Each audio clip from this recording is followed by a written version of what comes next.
After discovering my wife's infidelity, I sold my company to my brother for only $10 and put everything in his name. When she received the divorce papers, she demanded half until she saw the joint account balance. Her lawyer had a meltdown. "Hello, my name is Lewis Harris. I am 36 years old and run a logistics consulting firm in Arlington, Virginia.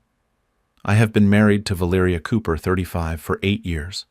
She hosts a podcast called Modern Women on the Mic, which has a modest audience, maybe 5,000 listeners on the best days. She started it with 2 college friends after being laid off from her former marketing job. They recorded weekly in a room in our house that I personally fitted out. I installed basic acoustic treatment so it sounded good.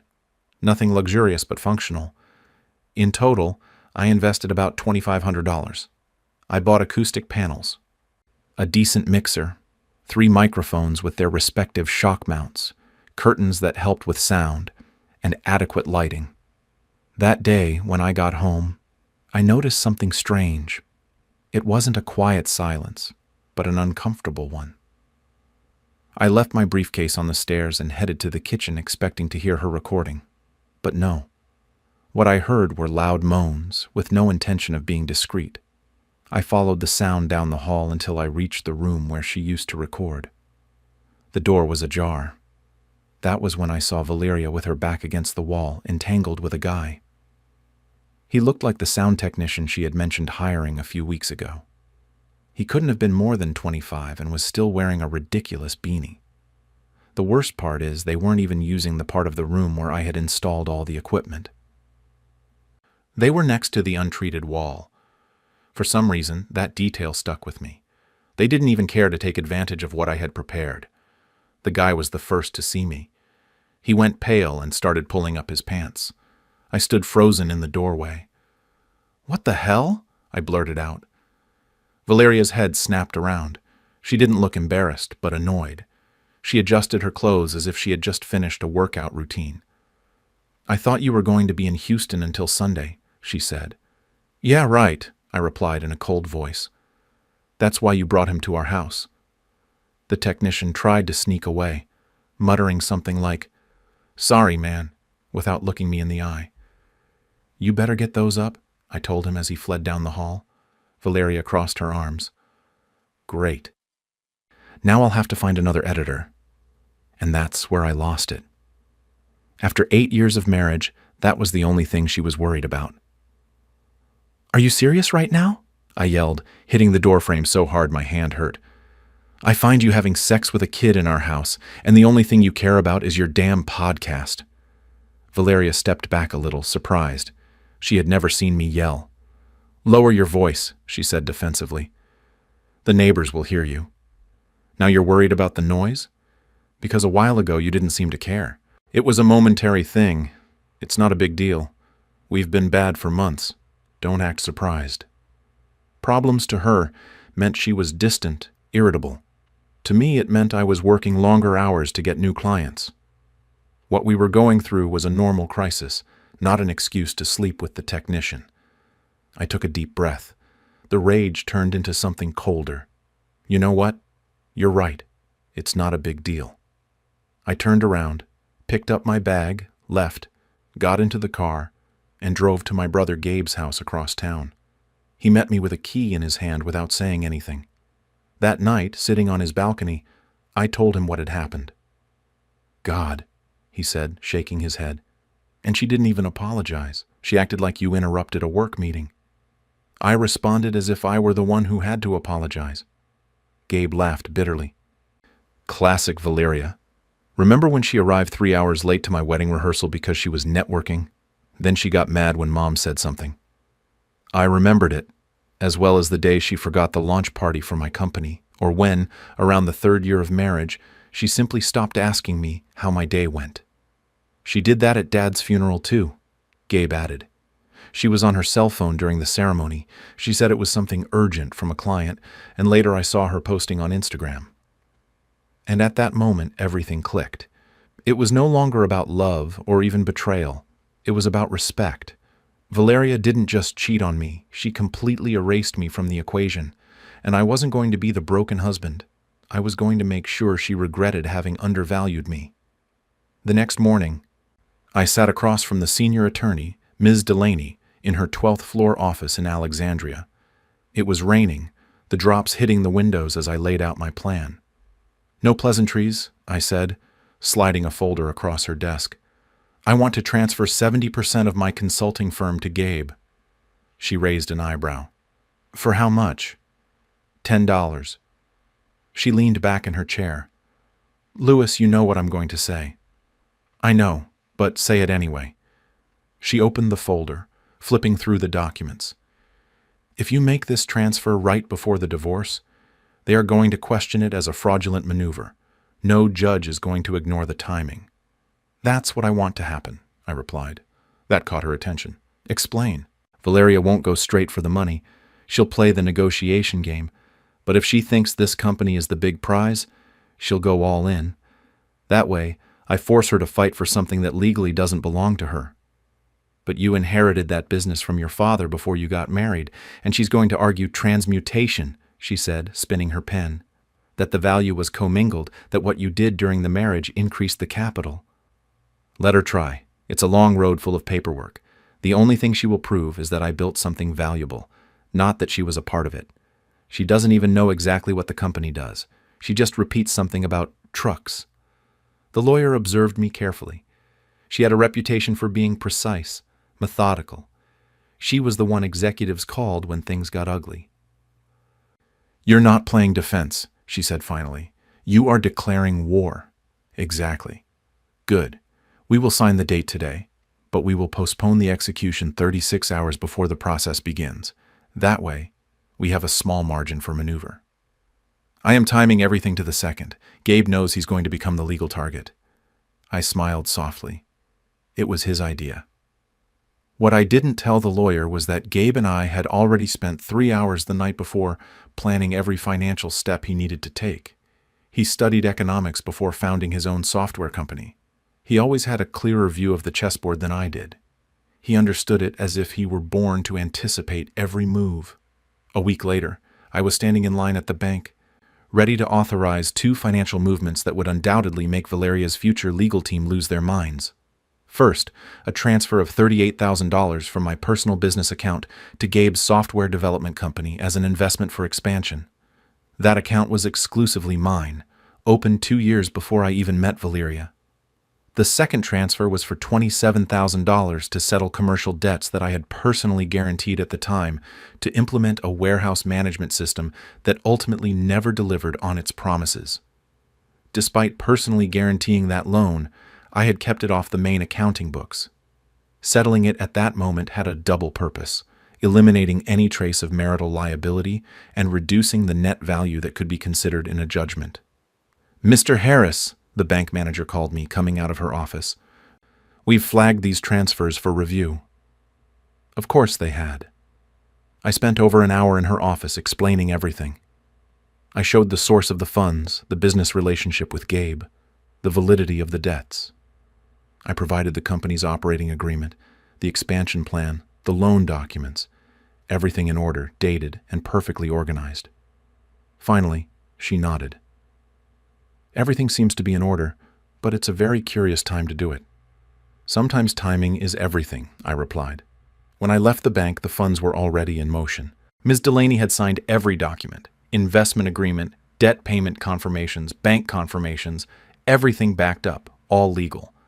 My next step was to open a new account at the credit union that Gabe used, a basic checking account with an initial deposit of $200, enough to cover the essentials: rent, food, gas.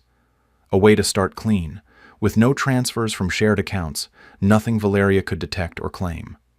Then I accessed the old joint account, the one that, even though we hadn't used it in over a year, Valeria still checked occasionally, as if to convince herself that everything was still normal. The balance was $108. I left exactly $10. That account had held quite a bit of money at one point, but I stopped using it when we each started managing our finances separately. Valeria had her income from the podcast and marketing jobs. I had my consulting fees and dividends. However, she still mentioned that account when her parents asked about how we were doing financially. So I left her a sign, a number impossible to ignore, a clear message: You receive in proportion to what you gave. That same night, Ms. Delaney called me to confirm that the transfers had been completed and that the investment in Gabe's company had been correctly registered. Impeccable. Premarital funds, justified business purpose, all documentation in order. "This isn't just asset protection," she commented after a brief pause. "No," I replied. "It's a message." What I didn't foresee was what I would discover 3 days later. I had forgotten to unlink the shared Amazon account. While arranging some deliveries for Gabe's temporary house, I noticed that Valeria was still the primary user. I opened a new account immediately, but she would surely have already received notifications of my purchases, basic items for my new space, a blunder that could have raised her alarms. I immediately changed all my passwords and became obsessed, thinking about what else I might have overlooked. I had focused so much on the big movements that a minor detail almost ruined everything. I had to close every gap. Valeria wasn't a business expert, but she was sharp enough to start connecting the dots when something didn't add up. So that night, I reviewed all my digital security, changed passwords, activated two-step verification on all my accounts, and created a new email exclusive for legal and professional matters. When you're planning a separation, it's the details that can sink you. I wasn't going to let a forgotten account ruin my strategy. Valeria was recording her podcast with her 2 colleagues, Carly and Megan, just as the courier arrived. The episode's topic was, ironically, red flags in relationships, and she was sharing advice on communication and commitment. Ironic, coming from someone I had caught with another man just a week ago. The doorbell rang. I heard her tell them to pause for a moment as she got up to answer. Through the security camera app, I saw her open the door and receive a thick blue envelope with a private courier seal. Her expression went from curiosity to irritation as she signed. She returned to the studio with the envelope in her hand, saying it was probably just more stuff from Lewis's company. She opened it reluctantly, still chatting, until she reached the second page.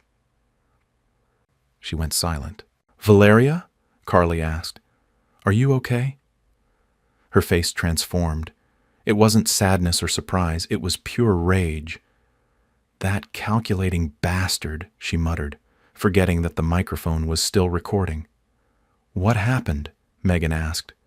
"Lewis just filed for divorce and wait, what the hell is this?" She couldn't even finish the sentence. The recording abruptly stopped. Minutes later, I already had 3 missed calls from her. Inside that envelope was the divorce petition, meticulous, dated, legally served. A detailed asset summary, the 70% of shares sold for $10, the investment in Gabe's company, the debt liquidation, and the $10 in the joint account. Valeria called me. Number blocked. She tried again. Also blocked. Her lawyer, Mr. Reed, contacted Ms. Delaney 8 times that day. He sent emails, left voicemails, even an SMS marked urgent response required. I didn't respond, not because I was hiding. I was watching. Gabe and I were reviewing software specifications when the notification started coming in. He looked at the screen and burst out laughing. "Looks like Valeria got the envelope just in time. I bet she already called her mother saying you surprised her." "I don't bet," I replied. "It was probably her second call right after talking to her lawyer." Gabe shook his head. "Remember when she said at Thanksgiving dinner that your company was barely hanging on? The very year you doubled your income." "She was always terrible with numbers except with her Instagram followers," I added. I watched it all from a distance, without satisfaction, but with conviction. It wasn't revenge. It was precision. Years of being meticulous, constant, predictable. She thought I would break, that I would beg for a second chance. She never expected this. That courier wasn't just carrying papers. He was carrying the first domino. I made sure she felt the impact before she even understood what was inside the game. At 2:13 a.m., my phone rang from an unknown number. Against all better judgment, I answered.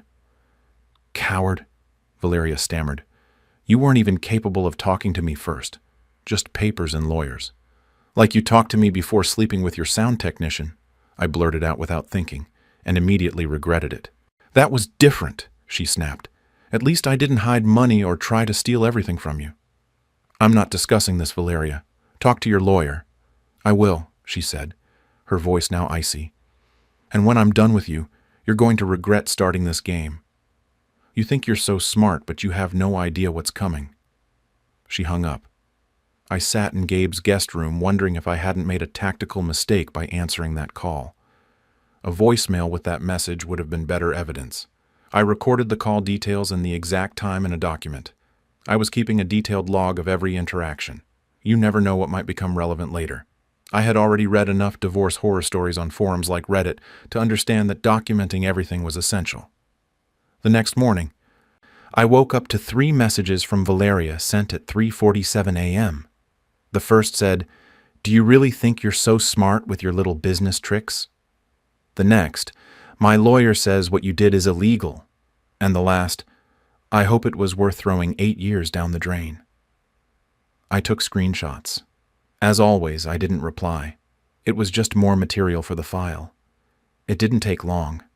In less than a week, Mr. Reed filed 3 separate lawsuits.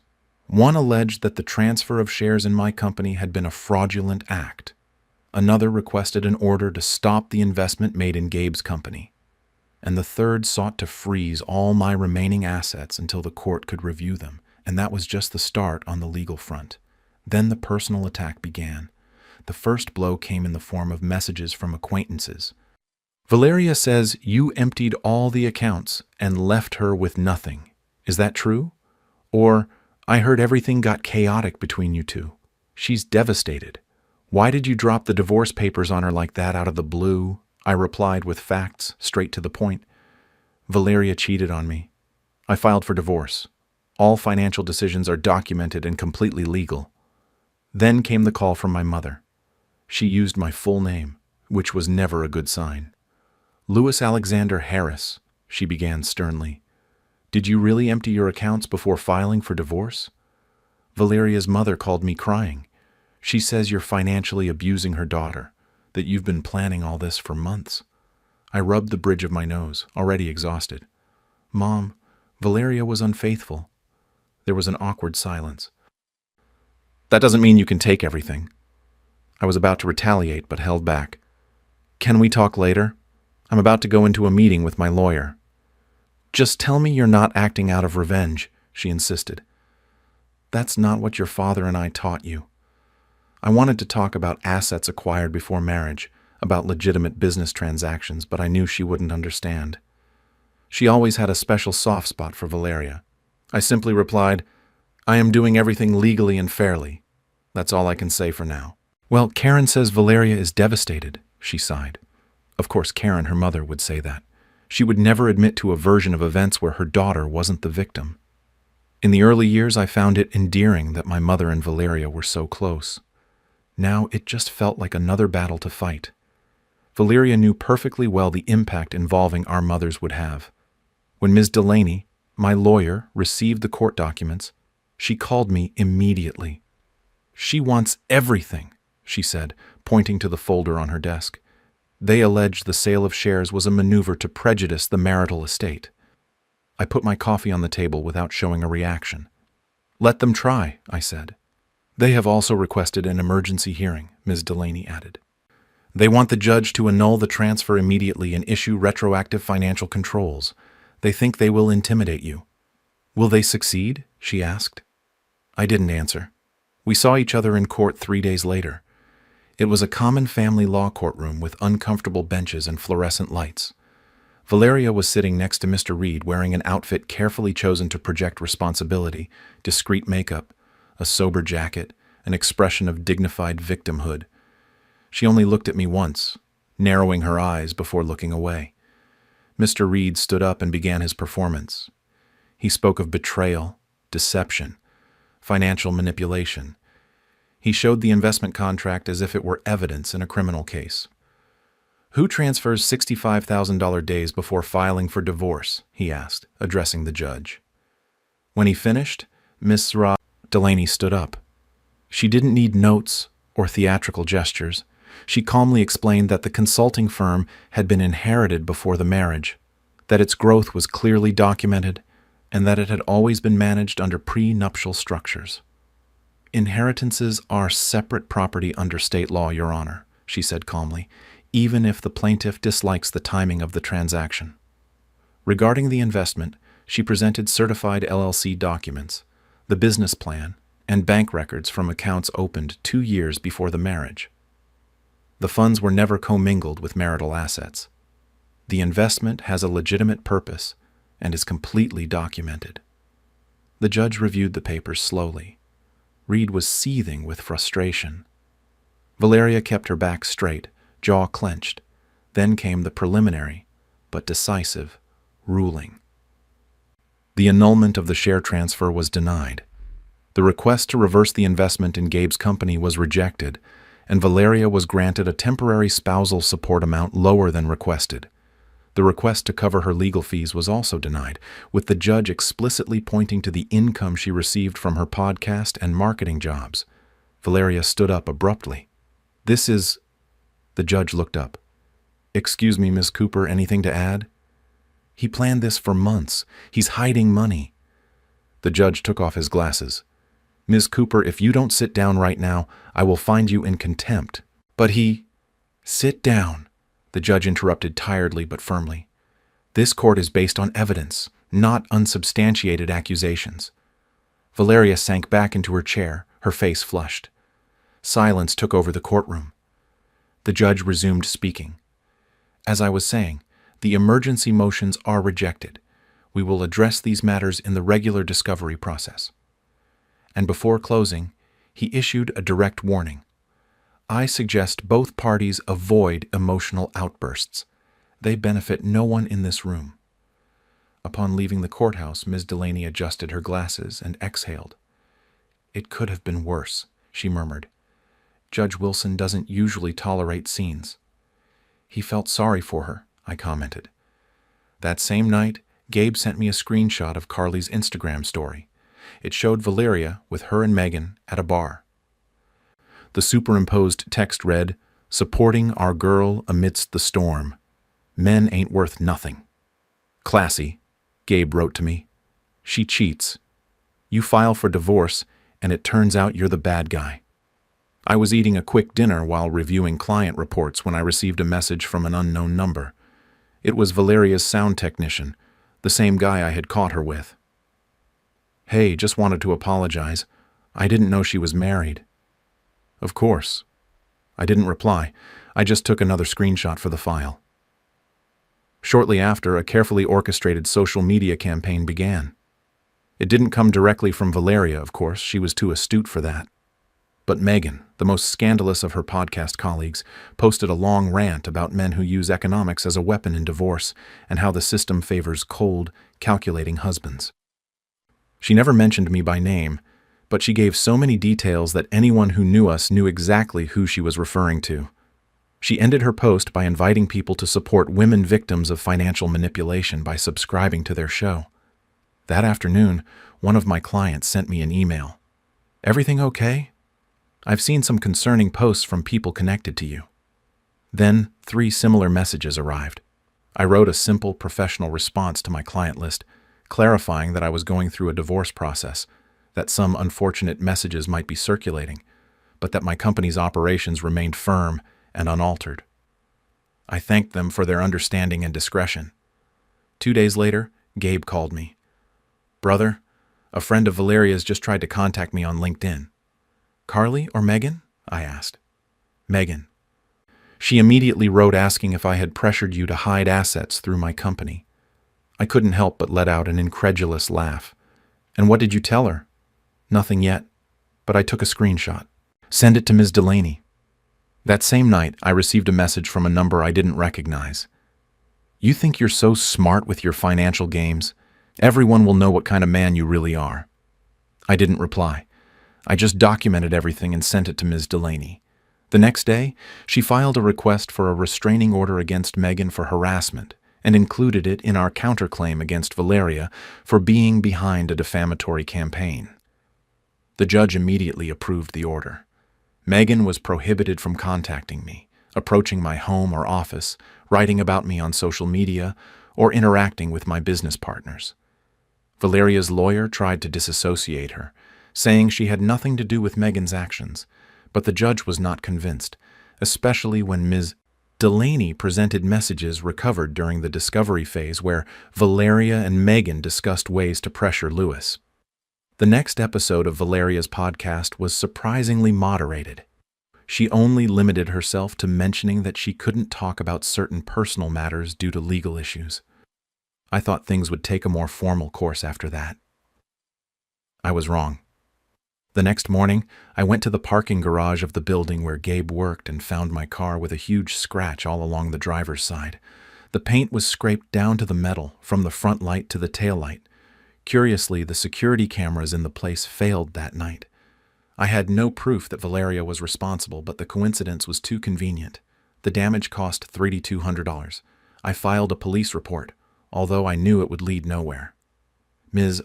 Delaney advised me not to point directly at Valeria without concrete evidence to avoid looking vindictive. So I paid the deductible and kept silent, mentally adding that incident to the long list. They weren't looking for justice. They wanted to exhaust me, destabilize me. But instead of breaking me, all this strengthened me. Every attack confirmed what I already knew. They weren't looking for the truth. They wanted to manipulate the narrative, and I had long stopped caring about stories. I cared about facts. 2 days later, Valeria tried a new approach.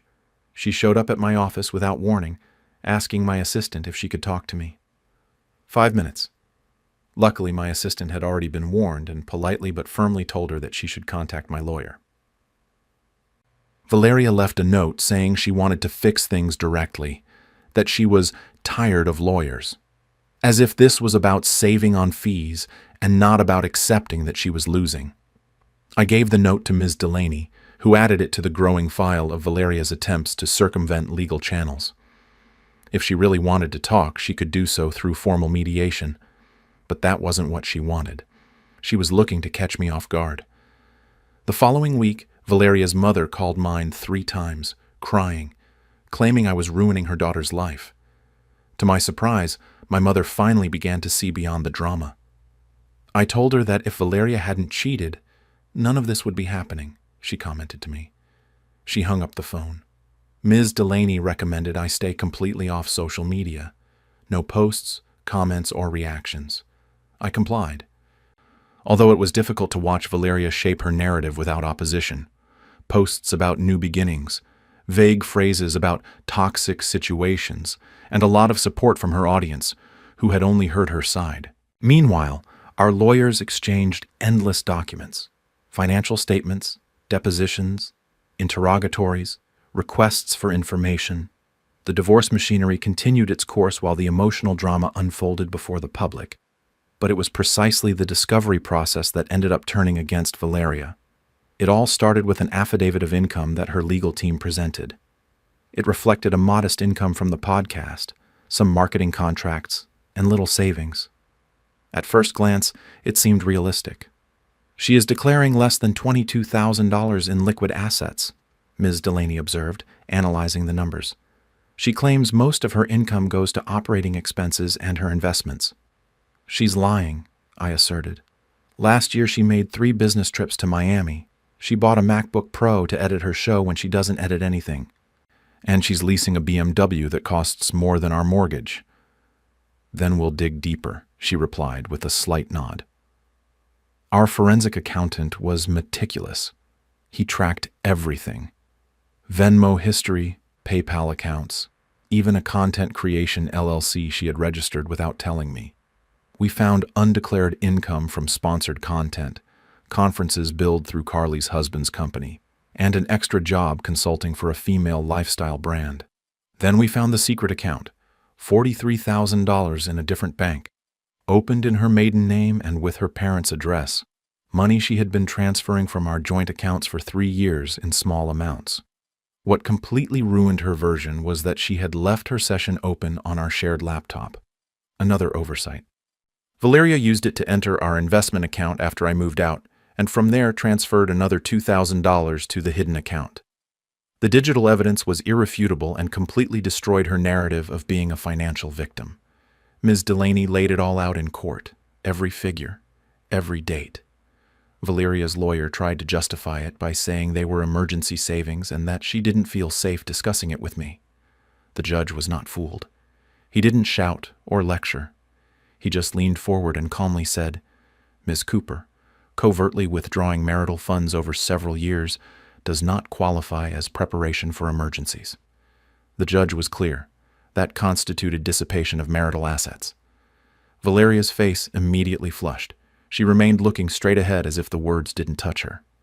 The judge approved Ms. Cowie Delaney's motion to include the hidden $43,000 in the calculation of the marital estate. He ruled that Valeria had to immediately return half to the marital estate and pay $8,000 in legal fees for what he described as a deliberate attempt at concealment that caused an unnecessary investigation. From a legal standpoint, it was a turning point. Personally, I perceived it in her behavior. She moved past moral outrage to a more cautious, almost containment stance. That same night, Gabe came to my apartment with takeout. "I heard about the hidden money," he commented as he took out the containers. "Remember when she forgot to tell you about that promotion? Because she wanted to surprise you with a trip she never organized, but still expected recognition for the intention," I added. Gabe shook his head. "What I don't understand is this. She had a good guy who supported her podcast dream, even though it wasn't making money, who helped her set up her recording studio, who never complained when she canceled plans for urgent episodes, and she threw it all away for a guy in a beanie." "Her loss," I said, surprising myself by truly believing it. "Exactly." Gabe clinked his glass. "Here's to Valeria finally getting what she deserved." Several months passed since I caught her with the guy in the beanie.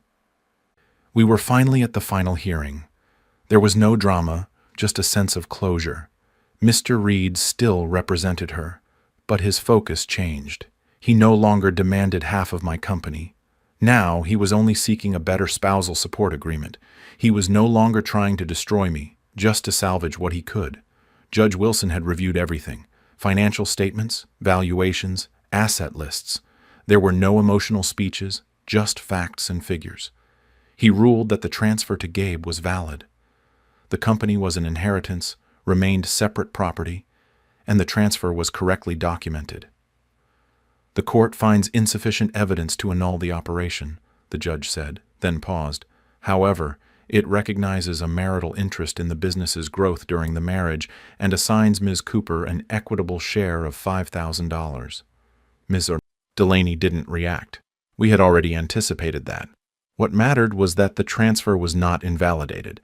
The investment in Gabe's company was also validated. Although the judge admitted that the timing was strategically convenient, he acknowledged that it had a legitimate business justification and corresponding documentation. Valeria remained motionless, staring at a distant point. The agreement came.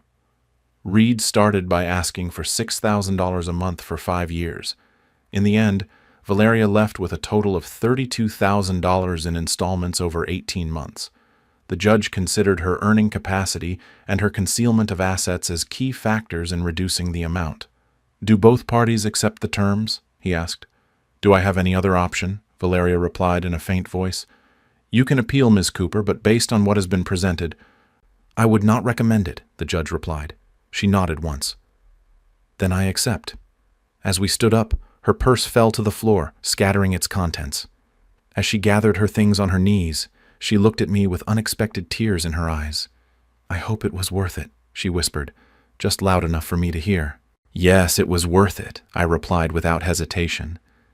She looked away, put her things back, and we didn't speak to each other again. Upon leaving the courthouse, I felt a lightness difficult to describe. It wasn't victory, it was something more serene. Resolution. "It's done," Ms. Delaney told me, shaking my hand. "The paperwork will be finalized in about 10 days. "Thank you," I replied sincerely. The aftermath was messy. Valeria's podcast lost its sponsors when a recording of one of her emotional meltdowns was leaked. Megan was fined for violating the restraining order. Carly finally distanced herself from both of them and contacted me to apologize for getting involved in something that wasn't her business.